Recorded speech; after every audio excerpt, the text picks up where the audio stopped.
Good afternoon, everyone, and welcome to the presentation on the Catalyst. It is the region's first early-stage venture investor in sustainability and clean tech. My name is Suleiman Amin, and I am the acting managing director of the Catalyst.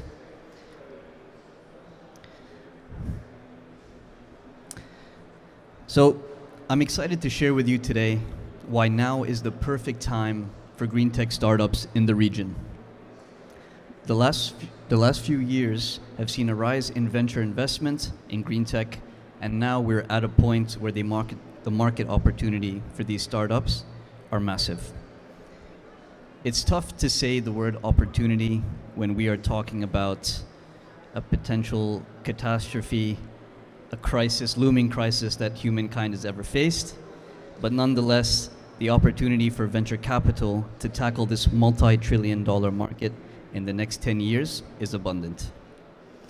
Countries and corporations are now all queuing up to pledge climate neutral, which will see the likes of many different kinds of sectors on the lookout for clean tech. The time looks ripe for MENA's climate tech startups to boom. All indicators are favoring us. Following Egypt's COP27, climate issues are getting more and more exposure, and COP28 in the UAE will fuel the momentum. Venture investment in clean tech in the region is still nascent. Let me show you how Catalyst plans on changing that. So, introducing the Catalyst. As we relaunch the company in the new year, our main goal is to make the Catalyst an imperative player in the space. We believe that clean and green technologies are keys to the future.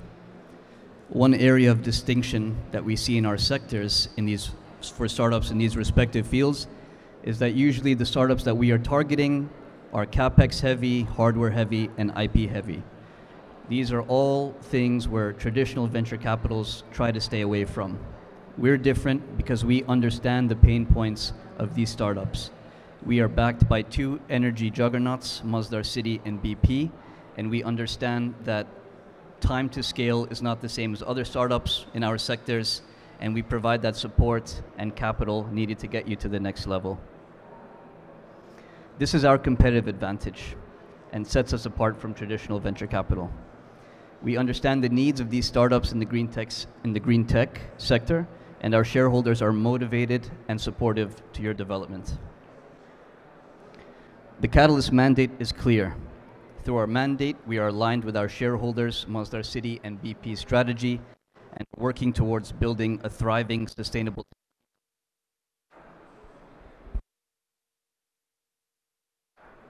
We are working to building a thriving, sustainable tech ecosystem in Masdar City. We are also directly in line with the UAE's innovation mandate and the UAE's pledge to 2050 carbon neutrality.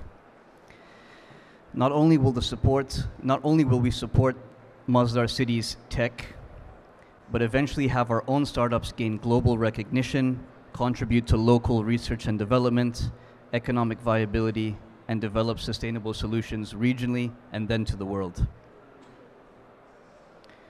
As I mentioned before, we offer something called patient and smart capital. I'm sorry, this is not the whole slide. All right, it seems that these guys have the wrong presentation. Anyways, let me kind of give an example of what we do. So I mentioned earlier, we do something called smart capital and patient capital. This is something that kind of differentiates us from the traditional venture capital. Usually, you go to a VC with your startup, you get a check, 6 to 8 months, 12 months, you do your KPIs, and they send you on your way out to fend for yourself in the wild. What we do is something called patient capital. This means that the money that we're investing in your startup, we understand that this is a long-term process. We understand that if you are a startup in the clean tech and green tech space, you need longer time to develop, longer time to hit the market, and you need the funding and support to really grow your startup. Another term that I mentioned is called smart capital. Smart capital is the inclusion of academia, science, any kind of sophisticated scientific research that could really back your startup. So we put all of this together and really sets us apart from the traditional venture capital. We look at a 12 to 18 month kind of program when we're investing into startups. We're not a 3-month accelerator, we're not a 6-month accelerator. We understand that in our sectors we need longer time to develop and longer time to hit the market. We look at 12 to 18 month outlook where we try to provide the best amount of capital to these early stages so that they're not off looking for the next raise in the next 3 to 4 months. Our access to our massive investor shareholder is also another offering that you startups will have. Experts from Masdar City and BP will provide support and guidance when it's applicable. Value creation is one of the most important elements of what we do at the Catalyst. Through our strategic partnerships with accelerators, with VCs in the region, likes of Hub71, MBZ, University of AI, we can unlock startup growth faster by putting you into these sessions with experts in their own fields. All of our supporting partners, if you will, have specialized programs that they offer to their own clients. By having these strategic partnerships with them, we can use our portfolio companies to tap into all of their resources and have an overall very big package that will be beneficial to the startup. We believe that by supporting startups through these key elements, we can help achieve success and make real impact on the world. But how are we going to do that, you may ask? The answer is at our fingertips. Creating a sustainable ecosystem is the key to the success of any startup. That's why we believe that Masdar City is the best place to be. With access to academia, multinational corporations, investors, government entities, and regulators, we have everything we need to build a thriving, sustainable tech ecosystem for green tech startups to foster innovation, develop human capital, creative R&D, and the most important, gearing you up to be a champion in the space. Our shareholders, Masdar City and BP, bring a wealth of resources to the table. As you can see today, Masdar City has a massive tenant portfolio that is continuously growing. With our startups, we can easily tap into any one of these companies at any time you feel it necessary. We can set that intro, we can get you in the door in the next 5 minutes. It's just an arm's reach away from our offices. Our other shareholder, BP, has a BP Ventures platform. BP Ventures is a massive venture capital platform that invests around $200 million each year. What we're trying to do with our shareholder network and the strategic partnerships is that we are strategically putting in place the gaps of the venture life cycle. We understand that startups, after they're done with their first investor, they're often thrown into the wild and they don't know what to do. With our strategic partners in place, we are setting them up with the right partners for the next stage of their venture life cycle, the next stage of their startup. Well, we're an early stage investor. We will set you up with a pre-A investor. We'll set you up with a Series A investor. We'll set you up with a Series B and beyond. And eventually, if all goes to plan, BP Ventures, with their massive portfolio, who usually invest in late-stage startups, will have first access to your company through our portfolio. Another major advantage of being in Masdar City for the Catalyst is the free zone. So amongst other benefits, it's a rapid setup process, reduced tax footprint, and a pro-business environment. It is also home to over 1,000 SMEs directly and indirectly involved with sustainable technology. In terms of our portfolio, we currently have 8 startups that we're working with, and we're excited to see what impact they're going to have on the world. We have Delarta, Solva Technologies, Circa Biotech, QS Monitor, Volts, Hydropod, Ceramic, and Key Technologies. Whenever you guys get a chance, they're all showcasing here in the Innovate stand. Please feel free to reach out to them and speak to them about what they're doing. I don't want to sound too cliche, but in conclusion, we really are on a mission to save the world. We believe that by working together, we can make a real difference. We invite you to join us on this journey and make a real impact on the world.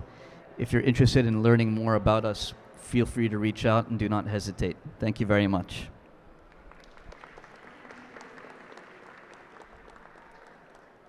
I think in the next 5 minutes we're gonna have another panel with panelists from the Catalyst as well as Hub71.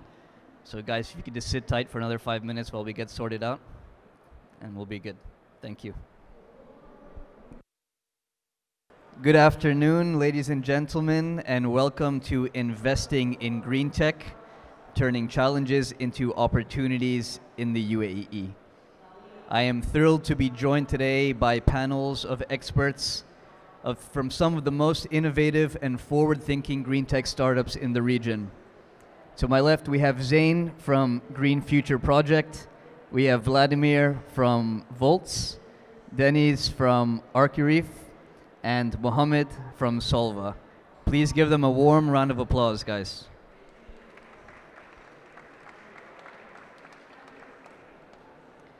So on this panel, we have two startups from the Catalyst, that is Volts and Solva, and we have two startups from Hub71, Zain with GFP, and Deniz. So I'm going to start with Mohammed, CEO of Solva. Solva is an e-logistics company that has developed an electric motorbike and delivery and mapping system to make last-mile deliveries more efficient and environmentally friendly.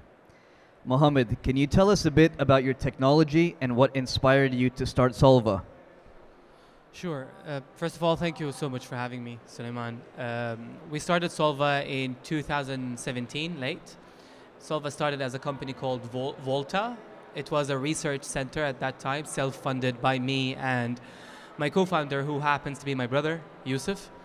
And the aim of that research center is to measure why businesses are not adapting to e-mobility in that specific region.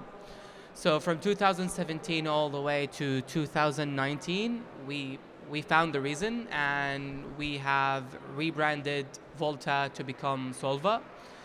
And we offer a cutting-edge electric motorcycle equipped with a swappable battery supported by swap stations, and as well as powered by a last-mile e-delivery management platform that supports the educational process for businesses on how to operate in electric motorbikes. So we saw a purpose, we saw a need, and we saw a problem, and we had the solution, and that was what's behind Solva, basically.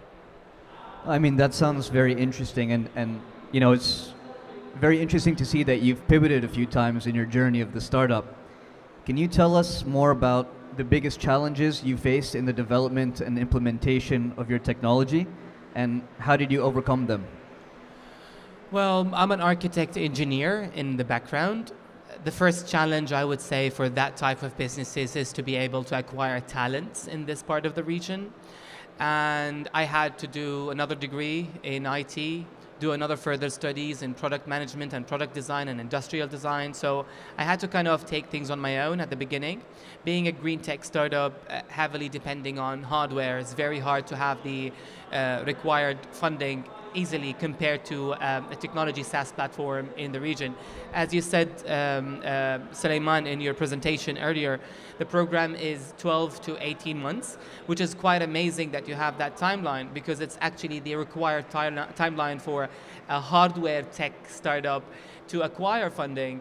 I would say, to conclude, two challenges we've faced is to acquire talents and to allocate funds. But thanks to the Catalyst and right strategic partnerships, we were able to overcome that. Most welcome, Mohammed. We're happy to have you with us. Thanks for sharing that. We're going to move on to Vladimir from Volts, a company that has developed a smart lithium-ion battery home storage system and software platform to help households reduce their dependence on fossil fuels. Vlad, can you tell us more about Volts and what inspired you to start this company? Okay. Okay, first I want to say thank you to Masdar, because 3 years ago in Finland, the guys from Masdar found our company and invite to participate in this program. And of course, it's opened us huge worldwide opportunities. My name is Vladimir, yes, and I'm electrical engineer. Yeah, and all my life, since 19 years old, I work in electricity sphere, yes. And in my soul, I'm like a rock and roller, yeah. And the electricity itself, it's a very conservative sphere, very old-fashioned sphere. But recently, I think maybe 10 years ago, because of developing of the mobile phone, of laptops, it reduced the cost of lithium batteries.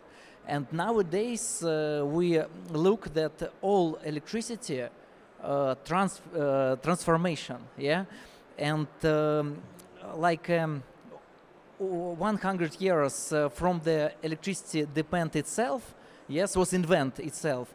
The production of electricity was a prerogative only for huge government-owned company. But nowadays, everyone can produce their own electricity with solar panels. And it's why I started this company. And what is Volts? Volts, it's an energy storage system. What, Suleiman, do you have a power bank for your mobile phone? Yeah. The Volts, it's a power bank for your villa or for your private house. It's a simple words, yes? You can collect solar energy during the day and use this energy during the night. That's it. No, I mean, it's super impressive what you've achieved in your journey so far with us, and we're looking forward to the next step for you. Can you give us a little more information and talk about the benefits of your technology for the average household, and how does it fit in the context of smart grid globally and also in the UAE?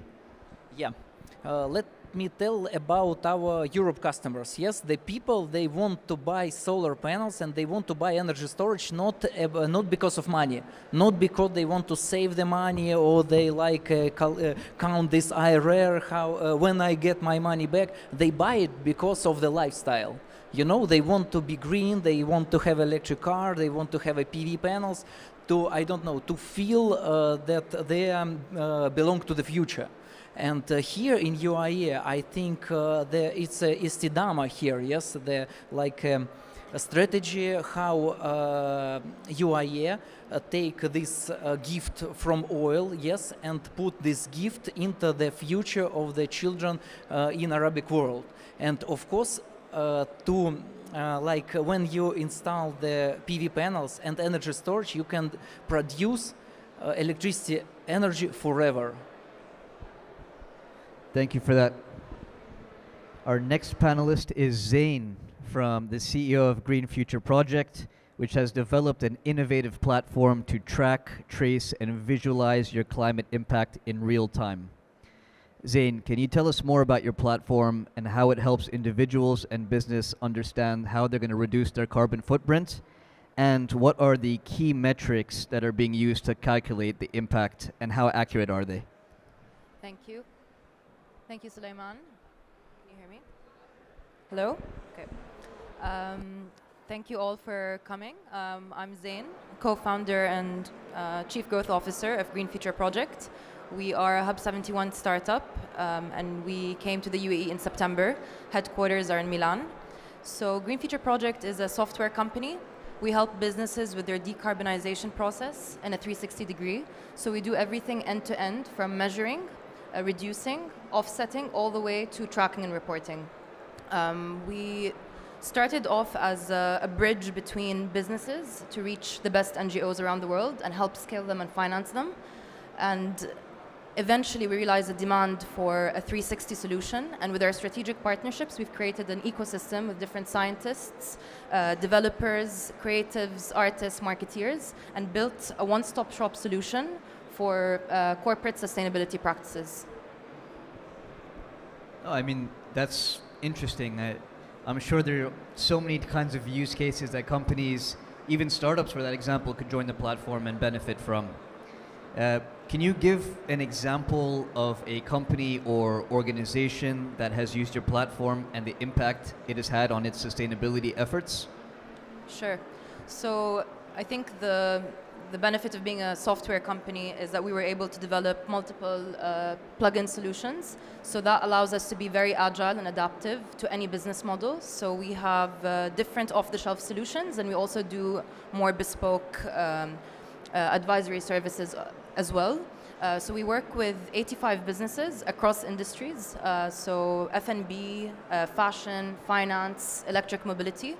The example I'll give is a client of ours called EGAP, which is an electric mobility platform. They have an app where where individuals can choose to order a car to charge their electric fleet. So on their app, they have our plug-in solution. And every time a customer recharges, EGAP plants a tree on their behalf. So they get an automatic widget on their website that shows the customers in real time the climate impact of EGAP's total climate action, and the customers can access the dashboard and see all of the visualization, the photographic material, video material, and the comms behind their impact in real time. Thank you, Zain. It seems like there's a real global push for corporates kind of adopting more carbon-emitting initiatives, and I'm glad to see that GFP is making its mark here in the region. Now on to Arcreef. You do a lot of cool stuff, but for the audience here, let's talk about how your technology helps to mobilize blue carbon and what are the potential benefits for coastal communities and the marine environment. Thank you. In terms of mobilizing blue carbon, I think one of the key elements of doing so is starting with the hardware itself. So we're a company that prints or 3D prints reef tiles that are made from clay that are placed in the water to restore coral fragments and to bring coral communities back to life. I think in terms of mobilizing blue carbon, the first step that you need to take is put that hardware in the water, and us as producers of that hardware that is both environmentally friendly as well as very, very effective in its field, we are the starting point of blue carbon in that sense. So there's a number of steps to be taken in order to get to a full and comprehensive blue carbon sort of ecosystem across the world. I would argue it's a lot harder than going after regular carbon because the complexities are a lot larger. But essentially the first step to take is to put that hardware in the water, which is complex in itself. And us as a company are probably very, very much in the pioneering segment of putting those pieces of hardware in the water and to getting the first steps underway. That's incredible, and there are so many kinds of possibilities that you could use your product and to test around the world. Could you discuss any partnerships or collaborations you have established to promote the restoration of degraded ecosystems in the UAE? Yes, in the UAE we are actually about a couple of weeks away from deploying our first structures just off the coast of Abu Dhabi. In this context we work with ADQ, one of the investment holding companies here.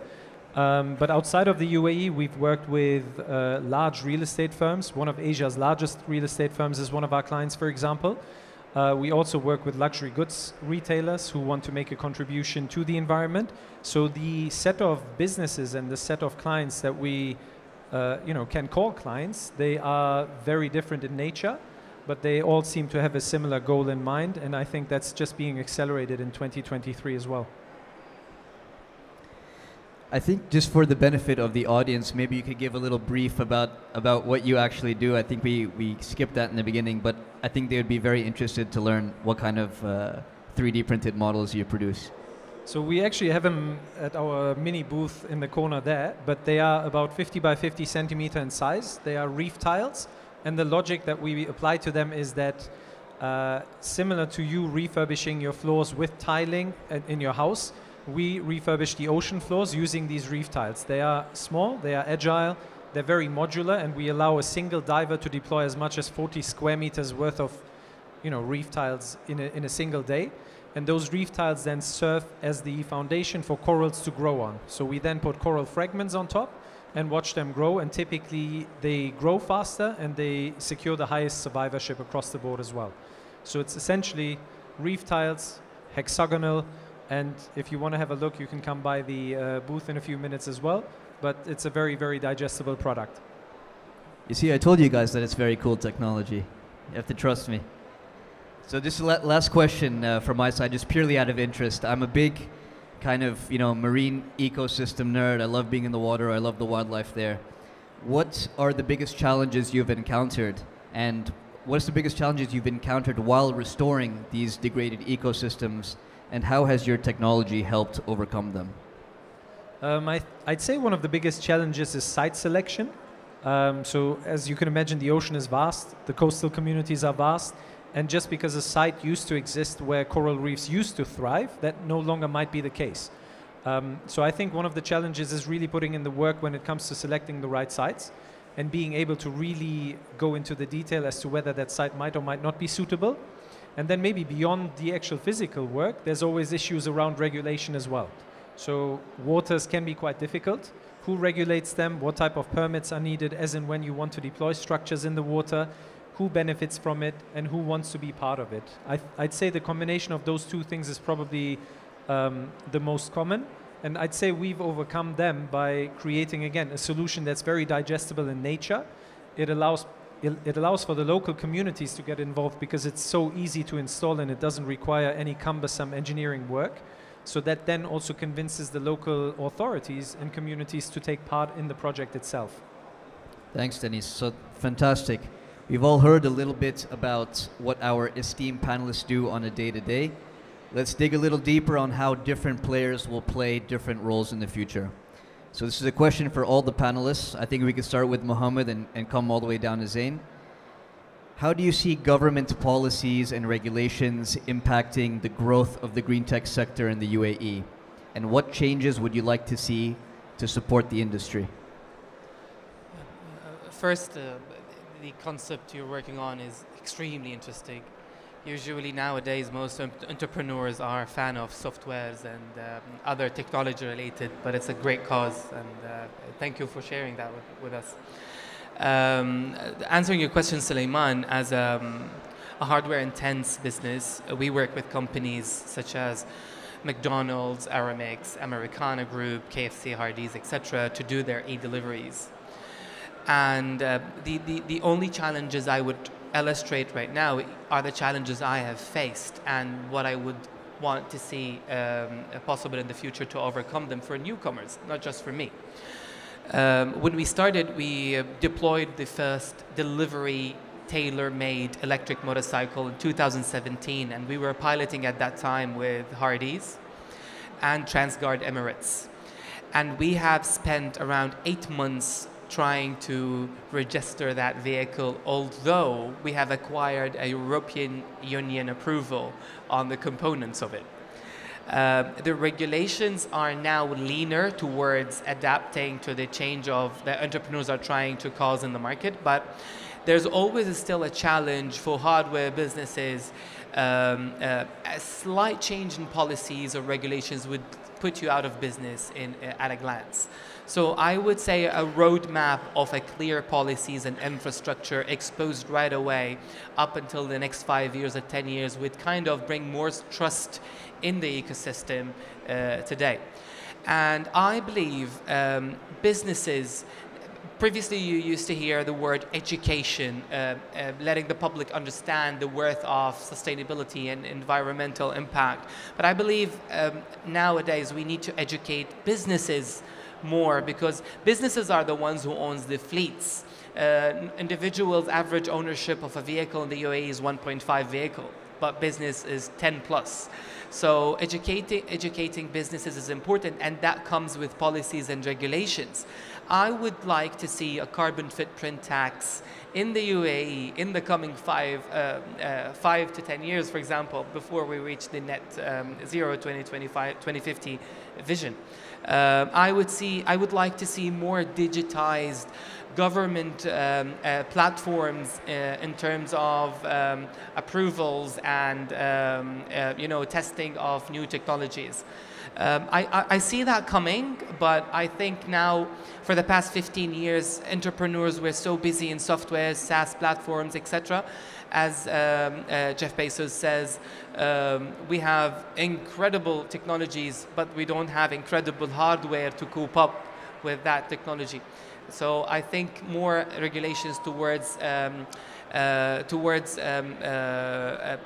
setting the platform to entrepreneurs who are into the hardware sector to shine. I think it's time for it. No, you're absolutely right, and I think the push that we're seeing now in the UAE, especially with the rise of COP28's importance, we're going to see a lot of corporates, a lot of government regulation, a lot of policy shifting towards the positives of digitalization and green tech. Thank you. First of all, I'd like to return the compliment. I really love this connection of new ways of transport connected to B2B businesses. I haven't seen that before, so that's very, very intriguing. In terms of policies, I think whether that's the UAE or elsewhere, I think the UAE has an opportunity right now in comparison to, say, the European Union, in that it's not as cumbersome, but there's a danger of it becoming very cumbersome very quickly. So policy at this moment in time, in my view, as an outsider coming into the UAE, is probably an opportunity rather than a preventative thing. But it can become preventative quite quickly. So to the points that Mohammed was making as well, I think there's a need to show or to go beyond lip service and to put anything that relates to the environment or solutions, whether that's hard or software, solutions that make a positive contribution to the overall well-being of the country. I think policies and regulations that are not preventative are probably critical at this moment in time, without becoming as cumbersome as, for example, the EU, in my opinion. And that's just as an outsider coming in. So similar to the recommendations already made, I'd say that there could be tax-related policies. There's a corporate tax coming in soon. Why not tie that into ESG or green-related performances of those companies and make them put them in a much stronger position as far as their tax position is concerned. So those would be maybe some of the initial recommendations, but key is to use this as an opportunity rather than a threat to development. Oh, you're absolutely right. Thank you, Dennis. Okay, about the electricity, it's a little bit difficult to understand that UAE it's like a hub of green energy in the world, but still nowadays you can't sell your own electricity to the grid. Yes, like in the Europe, in US, even in CIS countries, yes, you can sell it, yes, easy. And but the good news is, I think maybe 3 weeks or 4 weeks ago, the UAE government passed the law regulation, yes, that allow everyone to not only to install easy install PV panels and energy storage, and even they sell some electricity to the grid. And of course, it will rush the development of private house PV station. Yeah, that's it. I think I agree with all the panelists. But I think what's interesting for the decarbonization process is that there's all these goals towards net zero by 2030, and that there's COP28 on the horizon, which is exciting. However, I think there needs to be stronger focus on strategy into policy and less large claims to net zero, because to reach net zero, it's a twofold process. One is focused on more than the other, and what should be focused on is carbon reduction rather than just the carbon compensation or the offsetting, which I think what most of the world in Europe now it's changed, but in the UAE need to focus on, because carbon compensation on its own will not reach net zero. So there needs to be different frameworks within companies and governments funneling down to how to internally reduce and do a health check for businesses in terms of their policy, and really isolating the E to the S to the G, because it's not a whole bundle concept. It's more granular than that. So I think frameworks and infrastructures for carbon reduction, and then whatever is left can then be compensated through nature-based solutions and carbon offsetting, but it shouldn't focus on the latter rather than the former.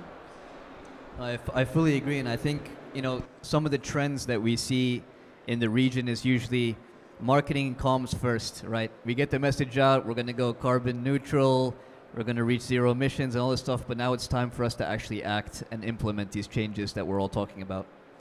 So thanks, guys, for your answers. I think we have another question for all the panelists. Can you discuss any example of successful public and private partnerships in the green tech sector in the UAE? And what role do you see investors in supporting sustainable innovation and growth? Can you talk about any partnerships or collaborations you have established to promote the adoption of your technology? Let's start with Zain. We're fresh here, so it's been a couple of months only. I think in terms of our strategy going forward, the partnership between the public and private sector is essential. We just closed a partnership with the Azraq NGO, which is a mangrove and marine restoration NGO.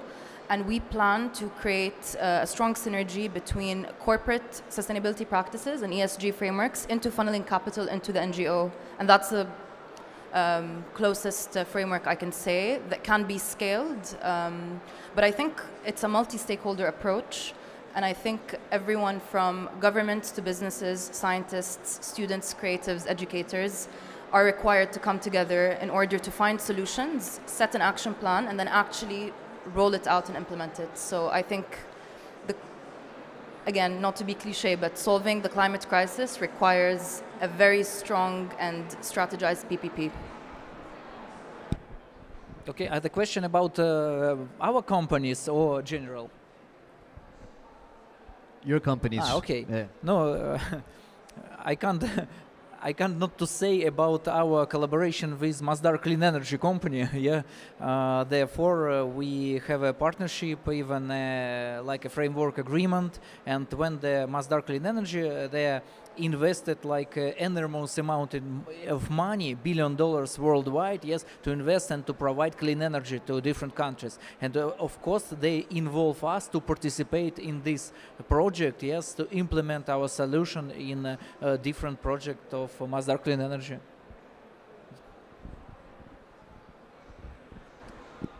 Yeah, I think for us the closest that I have is that the one client that we do have here sits somewhere between private sector and government, and the government gets involved in a lot of the products or projects that we put in place as well. So there's a natural partnership between the three parties in that sense.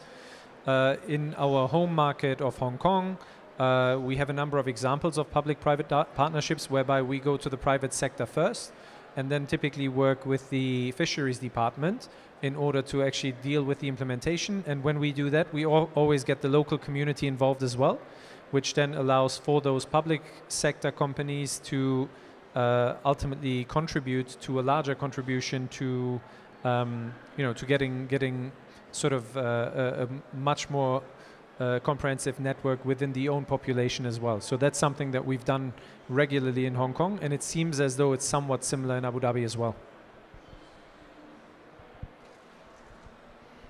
I personally believe that PPP is very crucial for, as Zaina said, public and private sector. And I personally believe the more it gets common in that region, the more hardware and software green tech investors will have more trust into the ecosystem. We've recently had, which is a very quite interesting initiative by Abu Dhabi Social Department. So they have a program where we are engaged together in a partnership. So their program is basically they want to give special attention to startups with a social impact.